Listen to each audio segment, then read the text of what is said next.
vamos a continuar siempre en línea de este tema. Vamos a hablar ahora en el siguiente conversatorio acerca de minería y comunidades, cómo crear relaciones que generen desarrollo. Y para esto quiero dar la bienvenida a nuestro moderador, Pedro Trujillo. Pedro es doctor en ciencia política con un programa de doctorado en paz y seguridad internacional. Cuenta con una maestría en relaciones internacionales y un diplomado en estudios estratégicos nacionales. Es exdecano de ciencia política y relaciones internacionales de la Universidad Francisco Marroquín y actualmente es profesor de Derecho y Ciencia Política de la misma universidad. También es director de estudios de posgrado en la Universidad Da Vinci. Es codirector, conductor y presentador de radio con Criterio y con Criterio TV y conferencista nacional e internacional. Recibamos por favor a Pedro Trujillo, quien moderará el conversatorio Minería y Comunidades, cómo crear una relación que genere desarrollo. Muchas gracias. ¿Qué tal? Sí, buenas tardes, muchas gracias a todos. La mala noticia es la hora, pero esa ya la tienen como asimilada. La buena es que este es el panel postre, ¿sí? El del viernes fin de mes. ¿Hay alguna mejor noticia que esta? Y para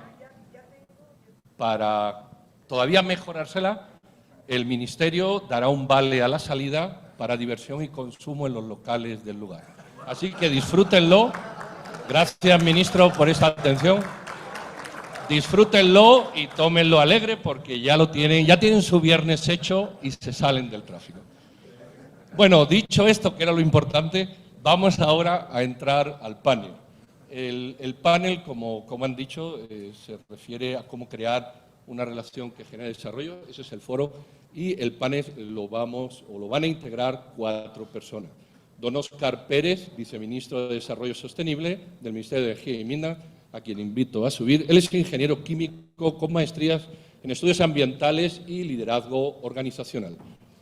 También ha tenido experiencia en el relacionamiento con actores comunitarios, entes de gobierno y ejecutivos corporativos de medio y alto nivel, así como personal operativo. Viceministro, bienvenido. Muchísimas gracias.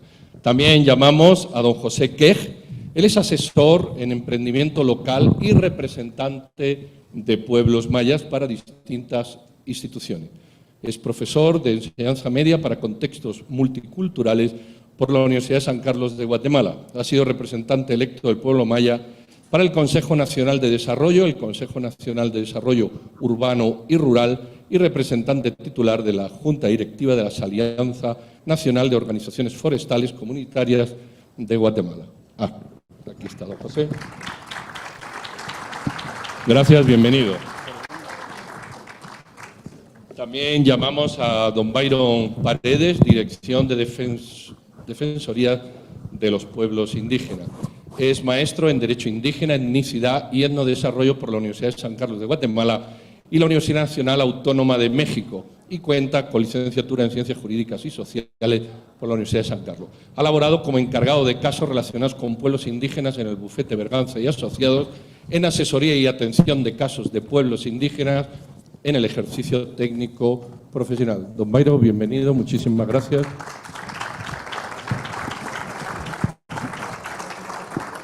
El cuarto panelista es el señor Fredman Pacay, director de atención a la conflictividad. Es licenciado en Antropología, egresado de la Universidad de San Carlos de Guatemala, posee un posgrado en Derecho Consuetudinario e Indígena por el Instituto de Investigaciones Jurídicas de la Universidad Nacional Autónoma de México y cuenta con experiencia en el sector justicia, organismos internacionales, organizaciones de la sociedad civil en temas relacionados con el acceso a la justicia para pueblos indígenas, desarrollo rural, integral, agricultura familiar, derecho de las mujeres a la tierra y cooperación para el desarrollo, entre otros. Don Fredman, bienvenido, muchísimas gracias. Muy bien, pues ya todos sentados. A mí alguien me dijo una vez, cuando empieces a leer un libro, lee primero las conclusiones, así durante la lectura sabrás hacia dónde vas encaminado. Y lo he hecho desde siempre, bueno, desde siempre que me lo dijeron. Yo creo, y voy a empezar por el final, que era la conclusión que yo había sacado de lo que he oído desde allí. Esto no es un conflicto, pueblos indígenas, pueblos no indígenas.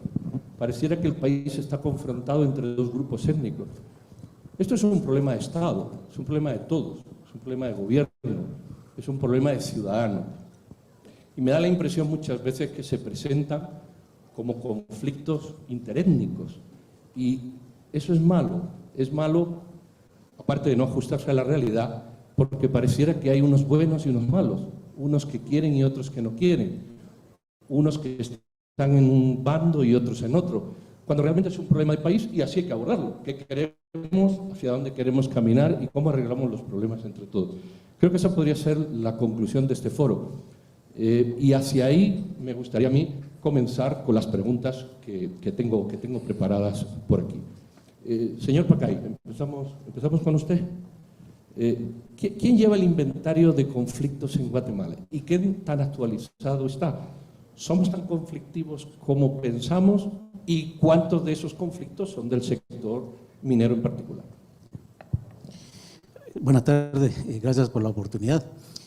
Efectivamente, ahora la Comisión Presidencial por la Paz y los Derechos Humanos está haciendo esa labor. No existe un inventario como tal.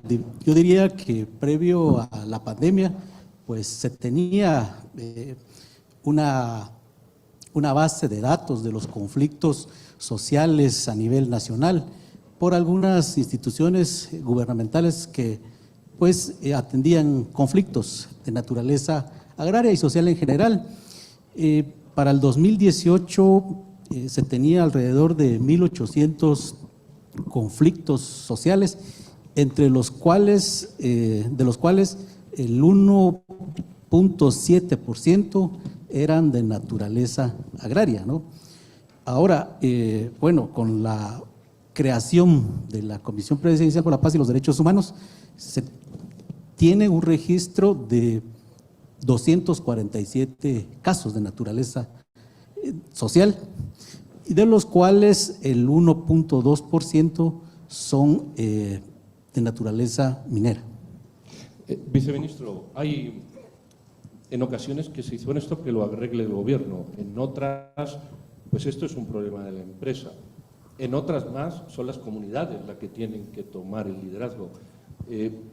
Empecemos por la parte del gobierno. ¿Al Estado qué papel le toca en esta resolución de conflictos ceñidos a la minería? Bueno,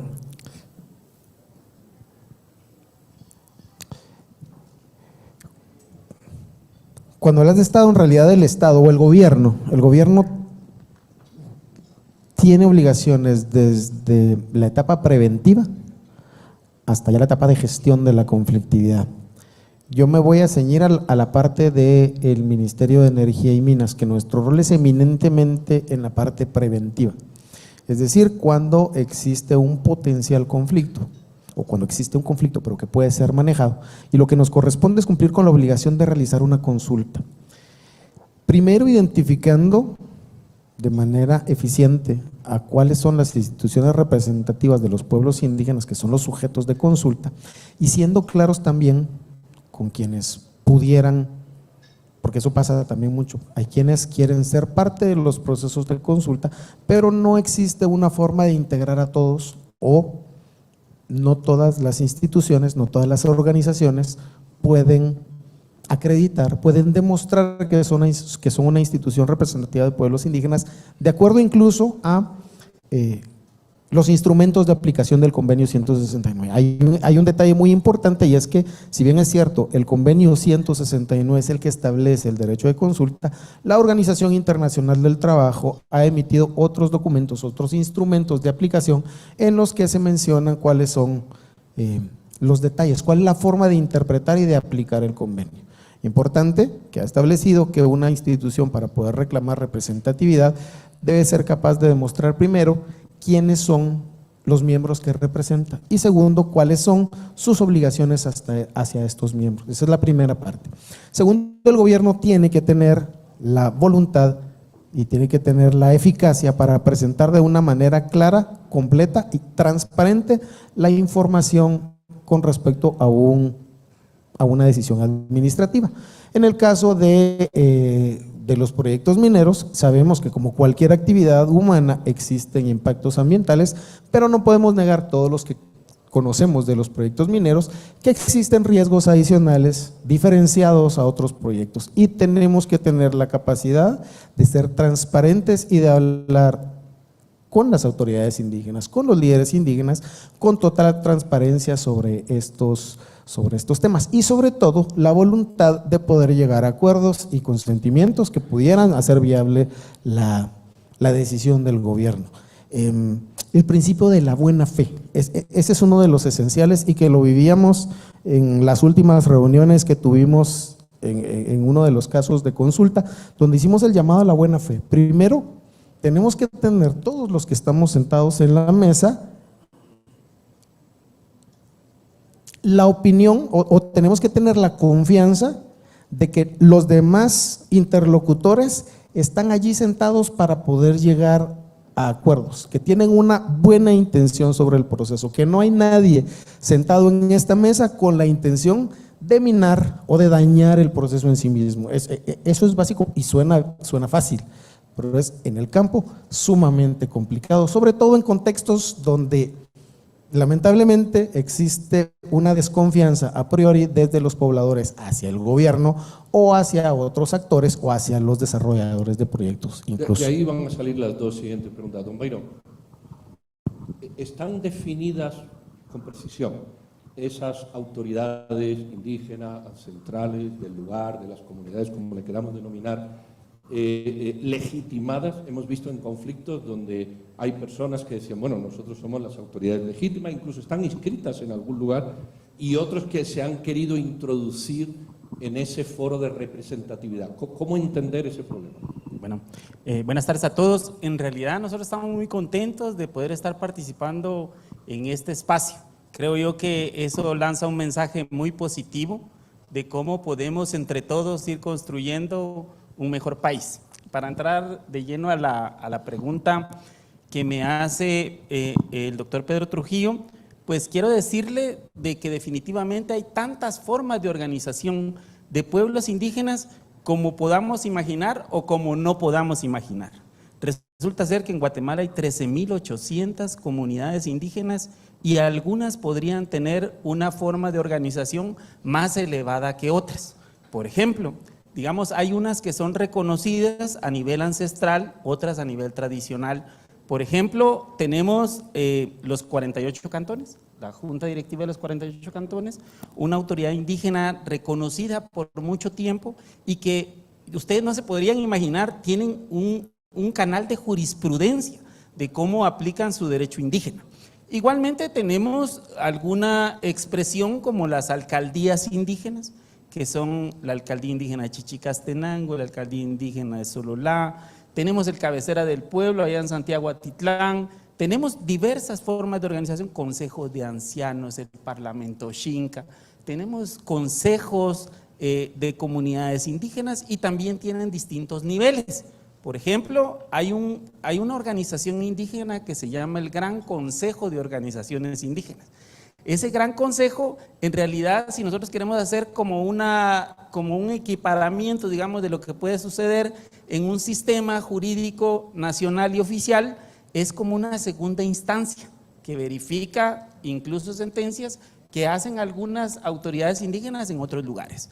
Resulta ser que yo estoy de acuerdo con lo que dijo el viceministro hace un momento en cuanto a que es necesario hacer una investigación profunda de quiénes son esas autoridades indígenas legítimas y bajo esa perspectiva tomar entonces esos mecanismos que tienen que ser suficientemente flexibles para que podamos tener entonces un entendimiento de cómo un proceso debe emprenderse y no tenemos que tener idea de que este proceso tiene que ser exactamente igual a otro. Tiene que tener diversos cambios porque sus formas de organización igualmente son diversas. Las culturas son diversas y bajo ese sistema debemos integrar entonces las soluciones. Señor, que yo creo que a usted le va a tocar la pregunta más, no difícil, pero sí complicada. ¿Por qué se producen los problemas? Yo quiero entender, desde un punto de vista razonable, que hay problemas naturales, es decir, comunidades que quieren Por ejemplo, más dinero en función de lo que ocurre o más desarrollo en su localidad. O sea, son peticiones razonables y nobles y correctas. Pero yo creo que todos hemos visto también peticiones que no son nada razonables, incluso la Iglesia Católica introducida en el liderazgo de ciertas proclamas. ¿Cuál es la realidad de la problemática en las comunidades desde esas dos perspectivas o si hubiera una tercera? Kalentak chunchela, tut besa habes en katosere kahaw ahawlik khumeh ulik ruyeqeh rumnok. Ayuil ko kasyare kanan katutahru ahawlik irohol wachil wach nik ahre wach nokneko oh pantakap isbal reh chinen kapirah taqeh ahawlik ahre kikapeb al taqeh kaskacha ulke ar ejere nok katoseh oke awachishi tsukranik chalokre y kamanik uli rumnok koruman china ahre kapirah qib. Buenas tardes a todos, muchas gracias por esta oportunidad de estar acá. Definitivamente, pues yo creo que todos se quedaron como que pensando, bueno, ¿qué nos está diciendo, verdad? Vi rostros ahí como que, bueno, sí. Lo mismo nos pasa a los que dominamos el castellano y viene un norteamericano aquí, pues se expresa en inglés. De repente algunos que sí entienden y hay otros que no. Cabalmente, pues, este pequeño ejercicio es la realidad. Si comunicamos nosotros lo que pensamos hacer en el idioma de la comunidad, definitivamente el mensaje llega. Pero cometemos el error de querer que a ley y fuerza nos comprendan en un idioma extraño al de la comunidad. La comunicación es clave. Si queremos que nos comprendan, debemos de utilizar el canal correcto y es su idioma. El idioma transmite su cultura, sus creencias, su cosmovisión, al igual que el de todos nosotros.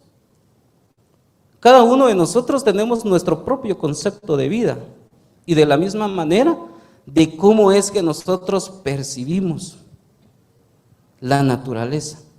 Y lo mismo pasa con pueblos indígenas, con nosotros los pueblos indígenas. Para mí, de repente un árbol, pues hagámoslo tablas y se acabó el asunto.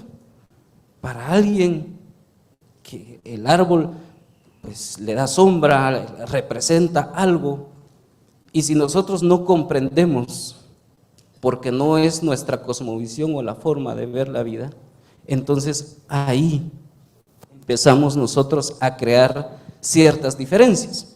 Entonces yo baso en relación a esto, pues si realmente, pues cómo es que nacen los conflictos, yo creo que es la falta de comunicación.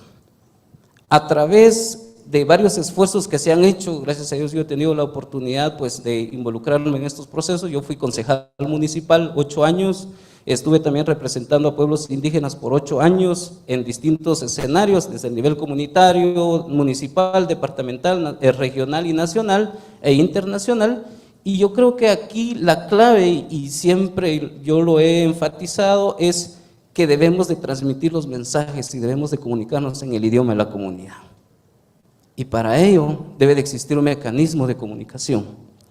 Incluso a veces se crean conflictos. Yo les he de decir, y así en un minuto, la vez pasada yo participé en un evento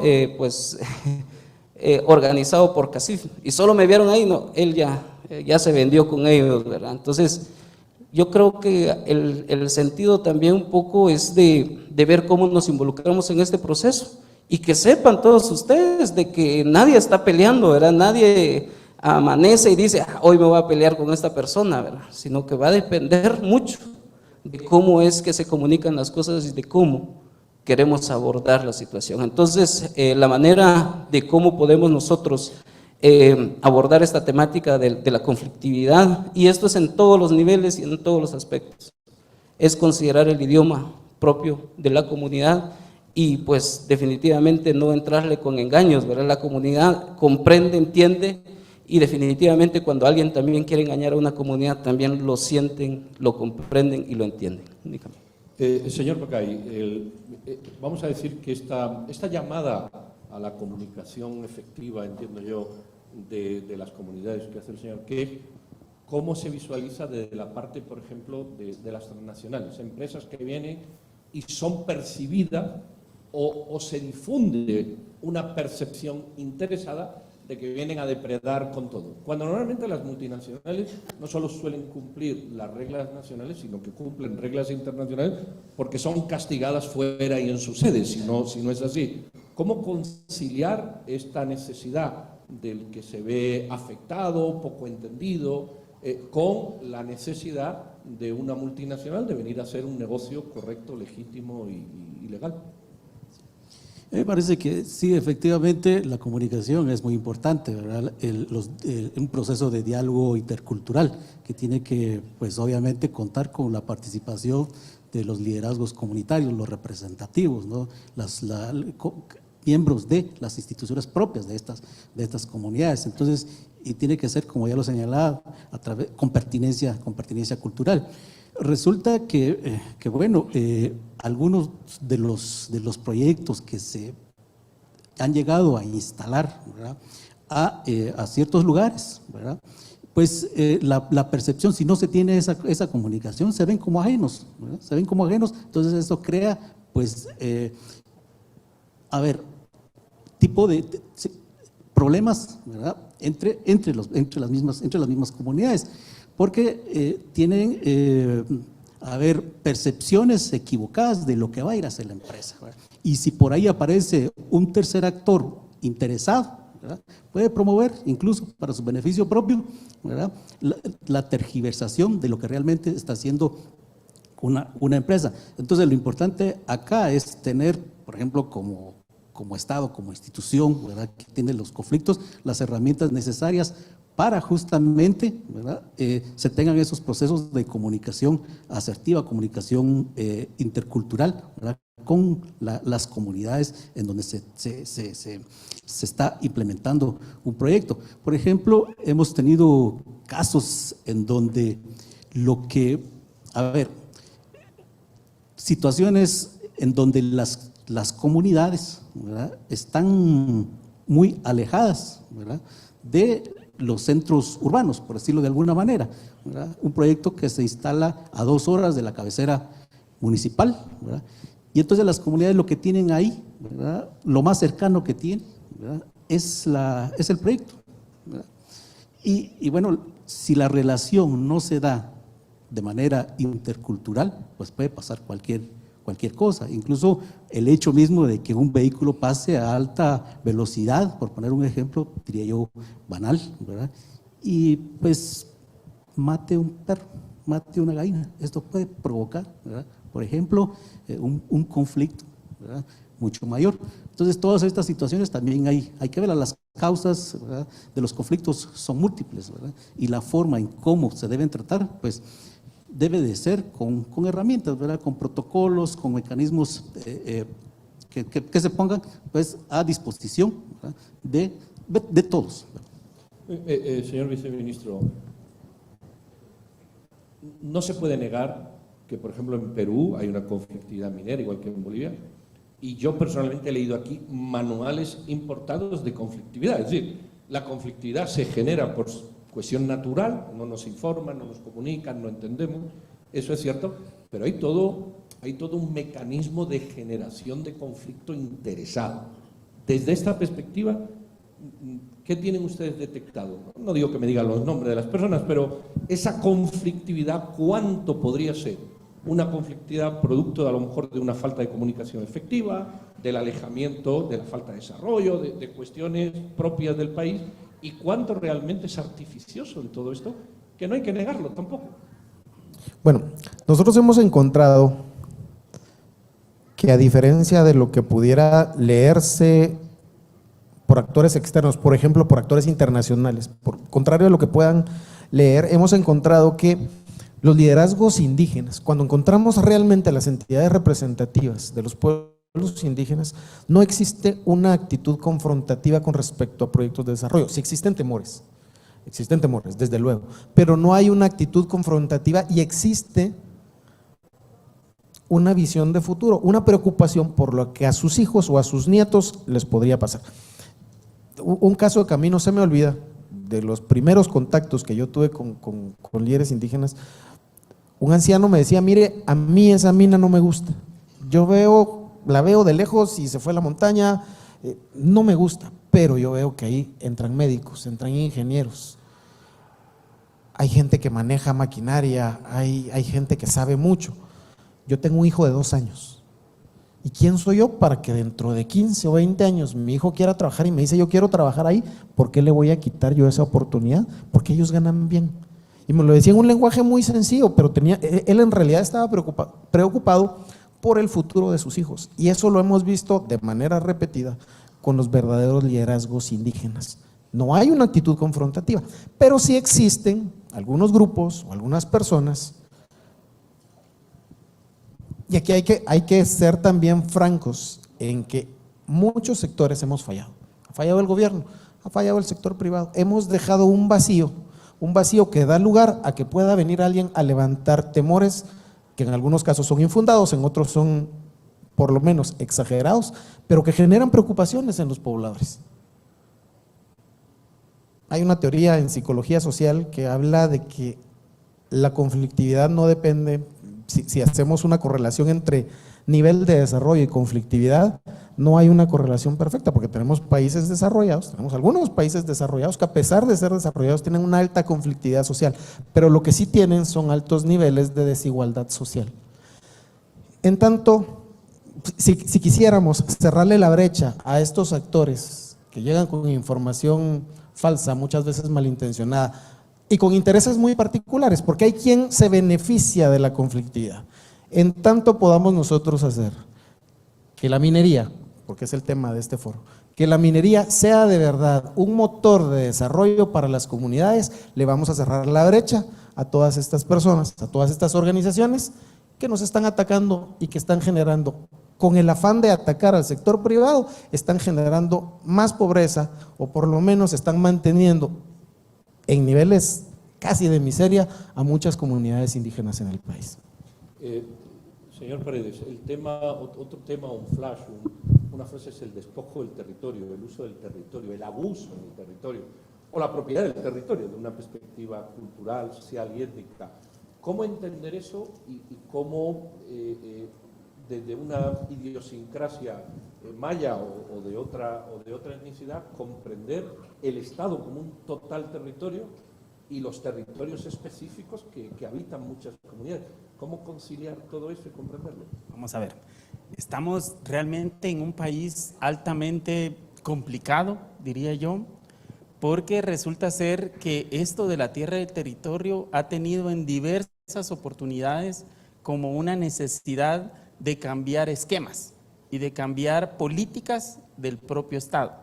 Por ejemplo, en el año de 1944, en la Revolución, se da una necesidad de hacer una reforma agraria y bajo esa perspectiva hacer la distribución territorial del país y de alguna manera especificar qué es para qué y qué es para quién. Bajo esa lógica se quedó nada más en un intento, pero luego en 1985 la Constitución Política de la República, que quiero decirles de que esa Constitución en realidad ha servido de base para muchos países de Latinoamérica en relación a que presenta principios específicos de cómo debe abordarse el tema de los pueblos indígenas. Y el artículo 67 de la Constitución hace una referencia a que hay que hacer una búsqueda de soluciones para aquellas tierras o territorios que los pueblos indígenas ancestralmente les pertenecen o que tradicionalmente poseen. Y bajo esa lógica, el Acuerdo de Identidad y Derecho de los Pueblos Indígenas en el año de 1996 amplía ese concepto y dice hay que hacer una revisión de cómo se puede regular la tenencia comunal y colectiva de los pueblos. Esa es una labor del Estado y que en determinado momento, pues nosotros hacemos un análisis de que el Estado ha dejado de cumplir ese compromiso que se firmó dentro de los acuerdos, pero que está en la Constitución y también se reafirmó en 1944. Los conflictos no nacen del trabajo que hacen las empresas mineras. Los conflictos ya están en esas localidades. porque definitivamente hay problemas territoriales, hay problemas en cuanto a pobreza, hay problemas de, por ejemplo, no hay suficiente acceso a los servicios públicos y bajo esa línea, o sea, ya hay una predisposición a que se emprendan de alguna manera algunos conflictos. Y cuando a eso le sumamos, por ejemplo, que se anuncia que va a llegar una empresa que va a hacer uso del recurso natural y de alguna manera la información no le llega a las comunidades en las líneas en las que se va a desarrollar el proyecto, eso tiene más confusión. Y también comparto el hecho de que el Estado tiene mucha responsabilidad en esa línea, porque ¿quién conoce la información primero? Es el propio Estado. Y el Estado tiene que transmitirla directamente a las comunidades y explicarles cuáles son los beneficios, pero también cuáles son los posibles daños que se van a ocasionar. Y bajo esa perspectiva, entonces, se empiezan a generar líneas para abordar soluciones a esos problemas concretos. Mientras no exista esa necesidad de conformar, digamos, estos elementos de participación de los pueblos indígenas en esa solución de problemas, definitivamente van a persistir esos conflictos que a la fecha se tienen.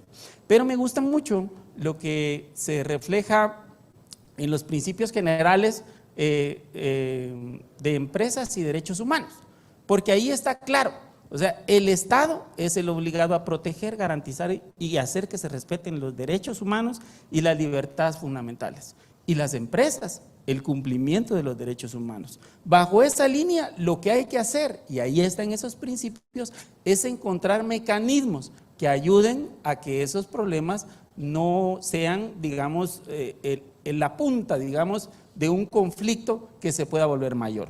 Creo que cuando hay, digamos, esa voluntad, y por eso el convenio 169 expresa un principio que es muy relevante, la buena fe. Cuando existe buena fe, seguramente vamos a encontrar soluciones a estos problemas. Muy bien, muchas gracias. Señor, ¿qué? ¿El 169?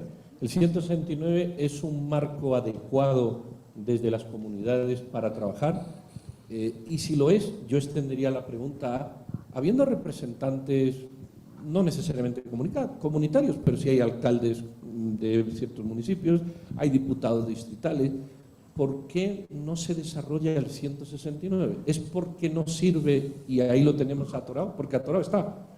¿Es porque no interesa desarrollarlo porque en aguas turbias nos volvemos mejor? ¿O es porque no sirve realmente para solucionar los problemas, en este caso comunitarios? Sí, bueno, recordemos que el convenio 169 es un convenio que el Estado ratificó, ¿verdad? Y que por lo tanto, pues esto es aplicable en todos los niveles. Yo acompañé un proceso hace aproximadamente unos 4 años, en donde el Ministerio de Trabajo había pues creado un reglamento, ¿verdad? Y lo presentó ante el Congreso. El asunto es de que ya el conflicto ya no era en las comunidades, sino que era en las comisiones del Congreso, que lo remitieron a la Comisión de Trabajo, y la Comisión de Pueblos Indígenas estaba requiriendo de que ellos tenían el derecho de dictaminar porque le pertenecía a pueblos indígenas, ¿verdad? Todo lo que ahí regulaban, y en eso se pasaron los años.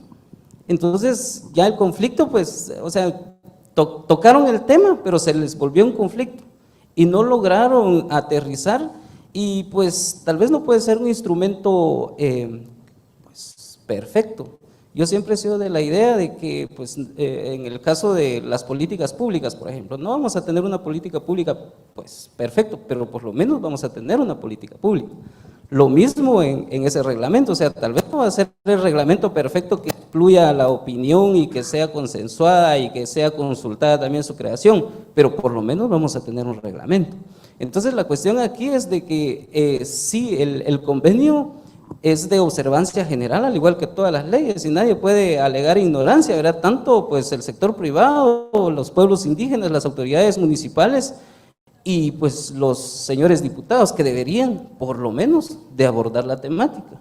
La cuestión aquí es de que siempre se tiene como que el concepto de que cuando uno empieza a abordar el tema del convenio 169, pues va a crear conflicto en la comunidad. O sea, ¿qué van a decir los pueblos indígenas? ¿Qué van a decir estos sectores, ¿verdad? Entonces evitan tocarlo y pues en relación al Ministerio de Energía y Minas y definitivamente pues aquí el viceministro Pérez pues ha desarrollado un proceso de involucrarse en la comunidad y eso pues ya él nos expuso cuál es el trabajo que ha desarrollado, cuál es la percepción también de las comunidades, porque no había un acercamiento, o sea, basar el abordaje de un conflicto o de repente de atender los requerimientos de una sentencia siempre ha sido un poco de choque, pero va a depender de la persona que llegue, va a depender de ese grado de madurez, va a depender del abordaje del tema. Y definitivamente el convenio 169 es lo mismo, o sea, va a depender qué queremos conseguir, porque acá el tema es de que varias organizaciones no gubernamentales pues han tomado el convenio 169 como para gestionar fondos y hacer de lo que no es conflicto un conflicto, y eso hay que decirlo. Yo siempre he sido de la idea de que los que verdaderamente van a salir afectados son los que viven en la comunidad.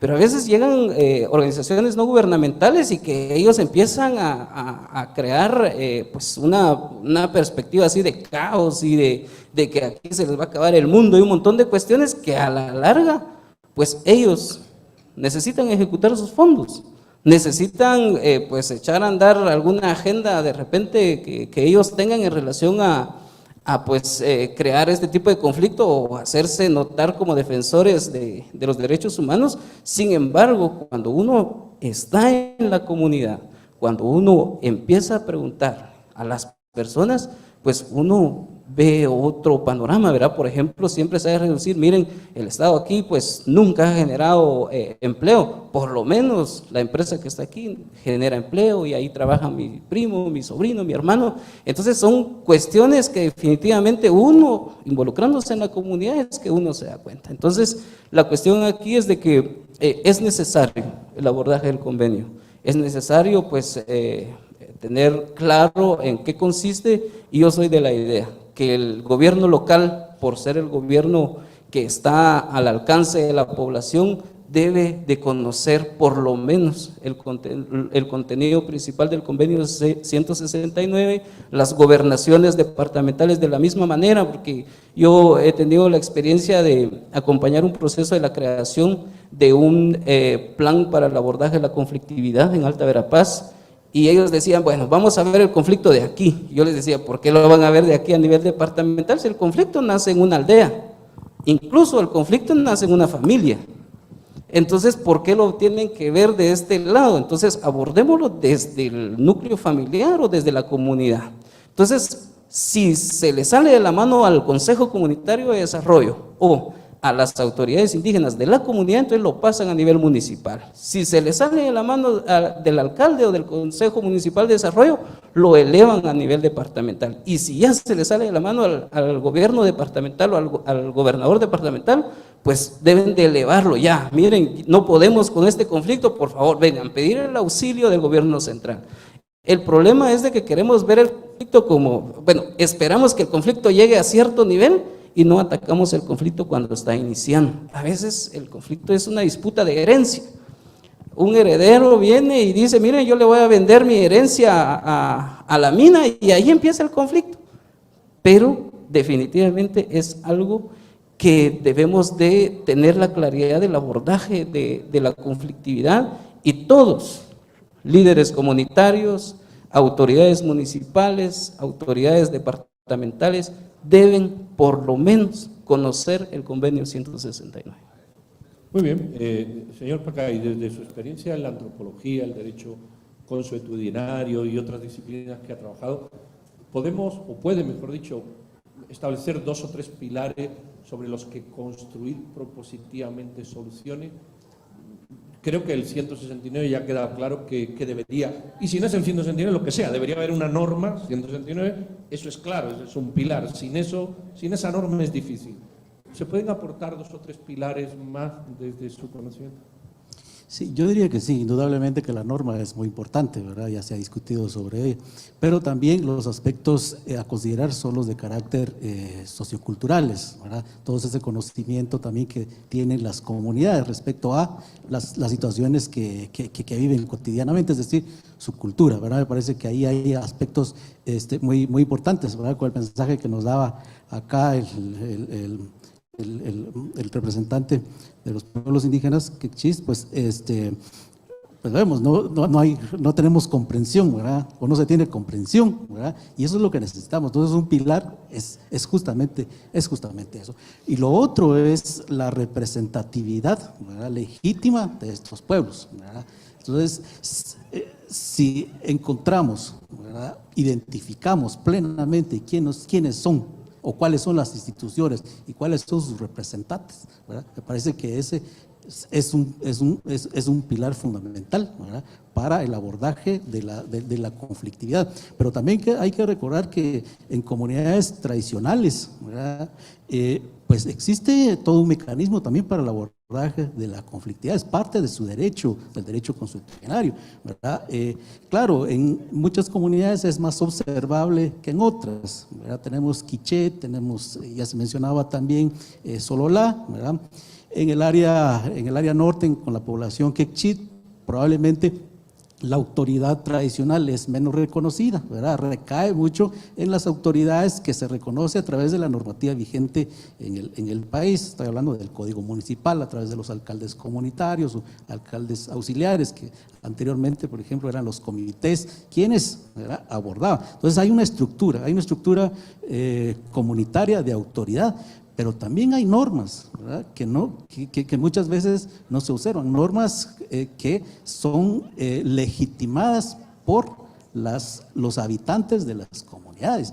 Y un mecanismo importante han sido las asambleas comunitarias, ¿verdad? Este es el mecanismo, ¿verdad?, y de elección para sus representantes en cualquier aspecto de la vida. Lo que sucede es que, las condiciones en las que viven hoy las comunidades pues han ido cambiando, se han ido modificando, ¿verdad? Los agentes externos pues también han tenido influencia, pues probablemente 3 décadas para atrás, ¿verdad?, pues las comunidades eran un tanto cerradas, ¿verdad? Hoy las comunidades son plenamente abiertas, tienen contacto con el exterior, ¿verdad? Y no solo estoy hablando de la ciudad, de la capital, de la metrópoli, sino también, ¿verdad?, fuera del país.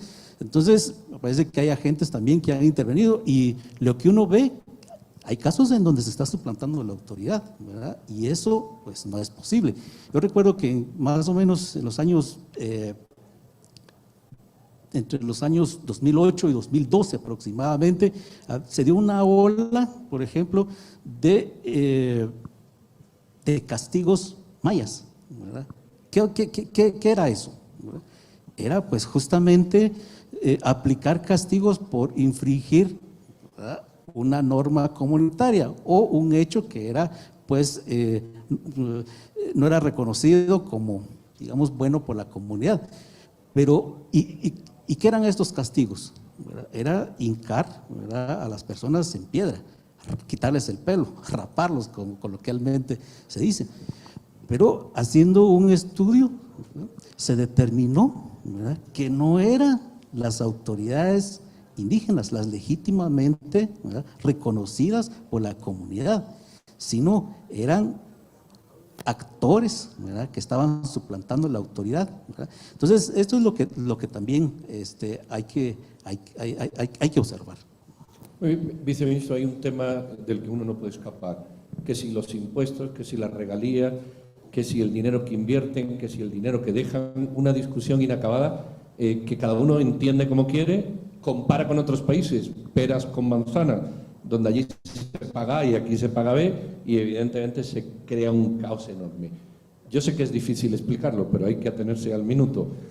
¿Qué explicación puede dar al respecto, o se podría dar, para que todos captemos hacia dónde hay que leer e investigar en esas cuestiones?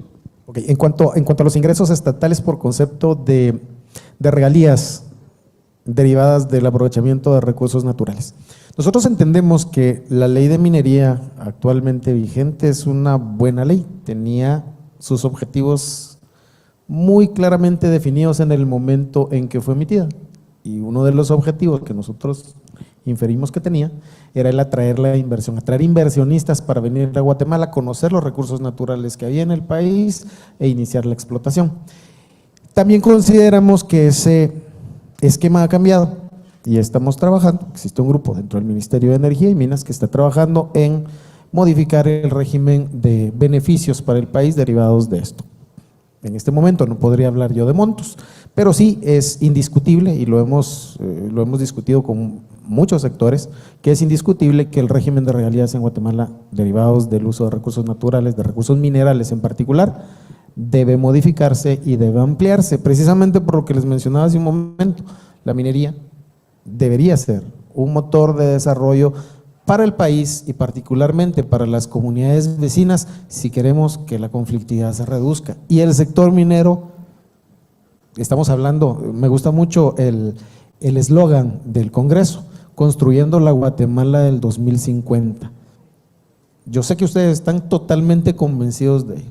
Si la minería no se hace de una manera responsable, para el 2050 no va a haber minería en Guatemala. La única forma de hacer que esa industria se mantenga, que sobreviva, es hacerlo de manera responsable, y parte de esa responsabilidad va a ser la ampliación de los ingresos que provengan de ella.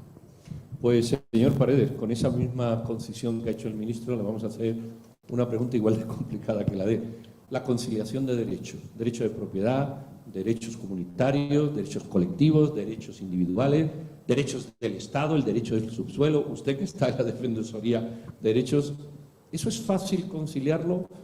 ¿O hay algunos tips, algunas ideas generales que uno diga, mire, yo no se lo voy a explicar ahora porque esto es de tesis doctoral, pero, sin embargo, ofrézcanos alguna pincelada para comprender eso? Ya. Cuando hablamos de derechos, y estos son derechos humanos, pues es difícil poner en una balanza cuál vale más que otro, por ejemplo. O sea, ninguno vale más que otro, todos son igualmente importantes. Resulta ser que a la institución del procurador y a la Defensoría de Pueblos Indígenas específicamente que yo represento, pues se hace una derivación de todas aquellas presuntas violaciones a derechos humanos específicas de pueblos indígenas. Y ahí van elementos de identidad, van elementos de irrespeto de lugares sagrados.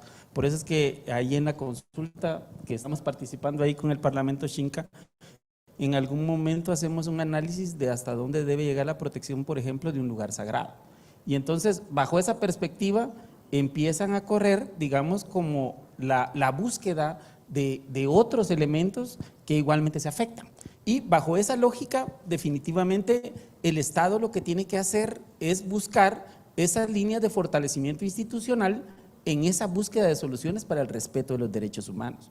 Porque, como lo dijimos antes, quien es el obligado de garantizar, promover y respetar esos derechos es el Estado. Y en esa lógica, igualmente, el Estado tiene que proponer las soluciones y también la institucionalidad. O sea, solo para la resolución de conflictos, por ejemplo, el Estado en este momento tiene la Comisión Presidencial de Diálogo y también tiene la Comisión para la Paz y los Derechos Humanos, la COPADE, que tiene una dirección específica de la conflictividad, que es la que representa aquí el distinguido licenciado Friedman. Y bajo esa, digamos, cobertura, el Estado tiene que hacer esa sintonía del respeto de derechos. Cuando eso no se da, definitivamente se abren escenarios de buscar o accesar a la justicia a nivel nacional o a nivel internacional.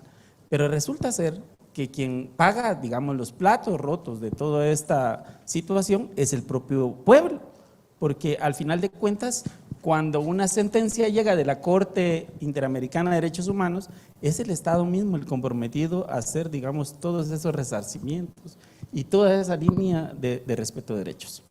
Así como usted dice, la búsqueda del entendimiento, del respeto de los derechos, pues es tan amplia y no podríamos terminar el día de hoy de explicar esa línea de trabajo. Lo que sí les digo es que la institución del Procurador de los Derechos Humanos, de alguna manera lo que presenta son una línea de recomendaciones a las instituciones públicas de qué cosas deberían de cambiarse o de qué actores deberían involucrarse para la búsqueda de soluciones, al menos hablando de la conflictividad específica que usted me preguntaba.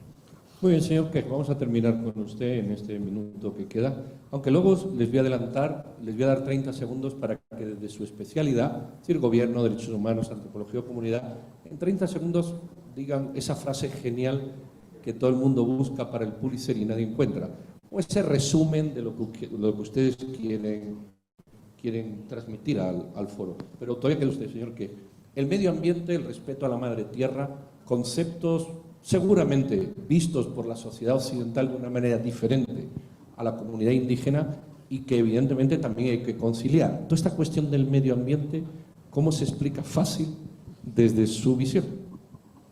Sí, existe una palabra, ¿verdad?, que es la cosmovisión.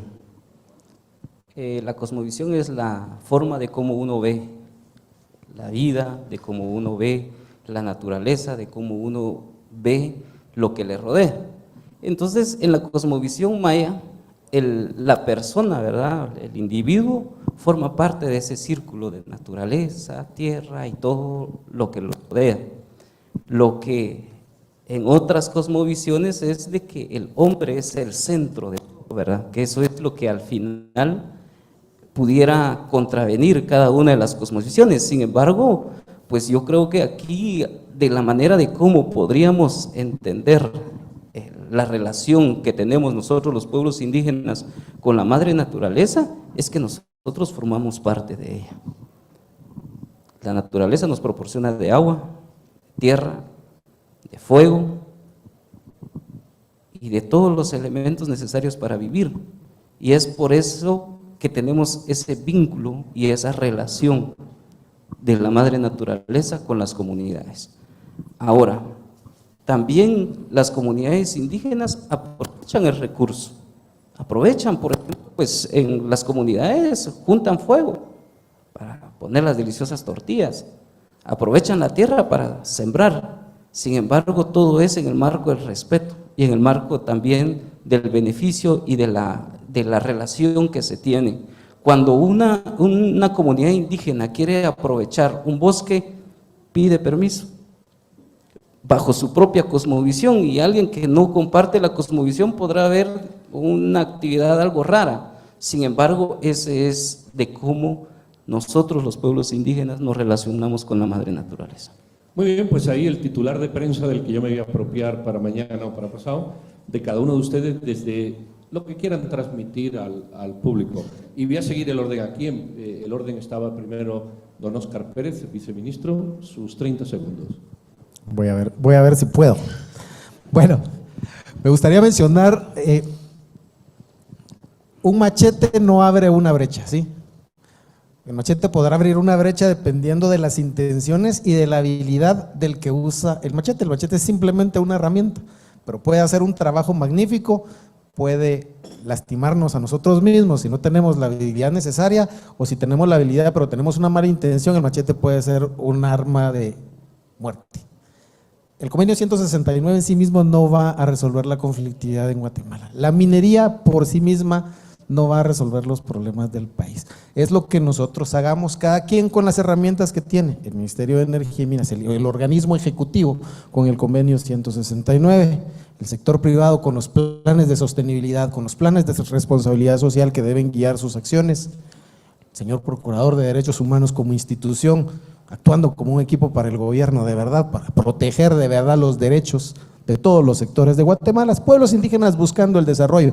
Cada quien desde su lugar tiene que identificar cuál es su herramienta, tiene que buscar tener la habilidad necesaria y la intención de construir un mejor país.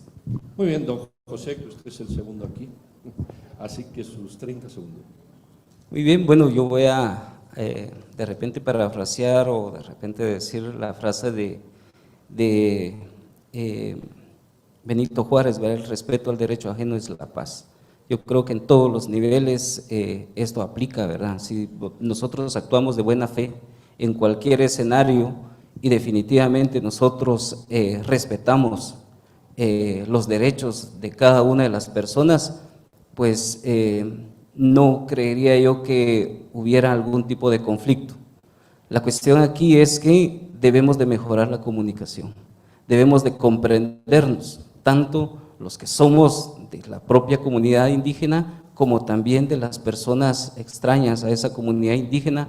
Debemos de comprendernos, cada quien con su propia cosmovisión, su propia manera de ver la vida, y nosotros los pueblos indígenas existe una relación directa de la madre naturaleza con nosotros, porque nosotros formamos parte de ella y ella de nosotros. Muchísimas gracias. Don Byron, sus 30 segundos. Como dice el Pop Bug, que todos se levanten y que nadie se quede atrás. Yo creo que esto resume lo que es una obligación para todos, o sea, hacer procesos participativos en los que se pueda generar buena fe y bajo los principios que el convenio dice, que sea de forma previa, libre, informada. Si tenemos esos principios, creo yo que podemos avanzar, y también la institucionalidad pública debe fortalecerse de tal manera que los instrumentos que tiene a su alcance para la resolución de conflictos sean realmente relevantes y eficaces. Y bajo esa línea creo yo que podemos construir algo nuevo y mejor. Muchísimas gracias. Y por último, don Friedman. Sí, gracias. Yo diría que la conflictividad social pues no le conviene a nadie, no le conviene al país. Hay datos que señalan el costo económico que tiene mantener la conflictividad, que es alrededor de 1.000 millones de quetzales anuales. Eso no conviene a nadie, ¿verdad? Y como institución del Estado, ¿verdad?, tenemos también el compromiso, ¿verdad?, de gestionar, de abordar y de transformar esa conflictividad, ¿verdad? Porque a veces nos centramos en los efectos, ¿verdad?, en las expresiones, en las acciones de conflictividad, pero no de las causas. Me parece que ahí tenemos un gran reto y se están construyendo herramientas, ¿verdad?, como ya lo señalaba el señor ministro, que alcancé a escuchar su presentación, ministro de Energía y Minas, y el viceministro Pérez, ¿verdad?, acerca de la reglamentación, ¿verdad?, de la consulta del convenio 169 de la OIT. Pero de la misma manera, ¿verdad?, hay otra herramienta muy valiosa, que es el diálogo, ¿verdad? Pero el diálogo como un mecanismo para transformar las relaciones conflictivas en relaciones constructivas y propositivas. Muy bien, mis 10 segundos. Yo, en la medida que ustedes hablaban, recordaba al conejo ese atrevido del cuento de Alicia en el País de las Maravillas, cuando ella le pregunta al conejo qué camino tengo que seguir, y le dice el conejo, ¿y dónde quieres ir? No lo sé, entonces cualquier camino es bueno. Y esto llega a la conclusión por la que empecé. Esto es un problema de saber dónde queremos ir todos. Creo que no es un problema de comunidades indígenas y no indígenas, de ciudadanos ladinos y no ladinos, sino que es un problema de ciudadanos iguales que buscan una mejor vida todos, y creo que ustedes han dado las pistas para poder construir un buen debate. Así que sin más, despido a este panel con absoluto criterio, ellos, no yo. Les animamos a seguir sus consejos y sobre todo les pido un fuerte aplauso para ellos. Muchas gracias.